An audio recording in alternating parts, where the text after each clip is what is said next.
गया खरी हो हमर यार मनावा तो एक बेर बात कर लगे। हो गया खरी हो हमर यार मनावा तो एक बेर बात कर लगे।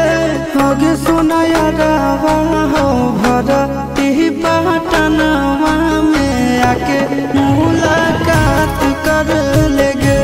आगे सुना यारवा हो भरती पटनवा में आके मुलाकात कर लेगे। आगे चली जाइबौ छोड़ी के दुनिया विदाई अपने हाथ कर लेगे।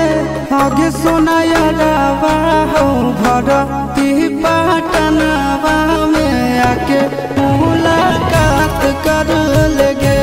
आगे सुना यारवा हो भरती पटनवा में आके मुलाकात कर लेगे।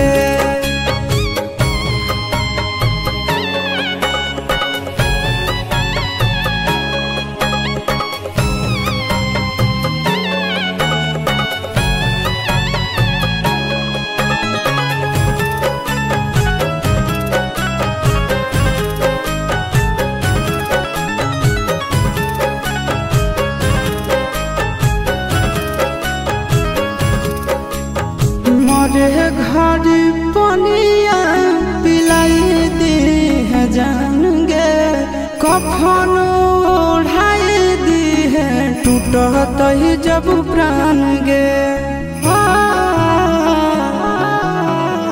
मरे घर पनिया पिलाई दी है जान गे। कफन ओढ़ाई दी है टूटत ही जब प्राण गे। आगे हमारा से तोरा जाती प्यार होता भेंट साथ छात कर लगे। आगे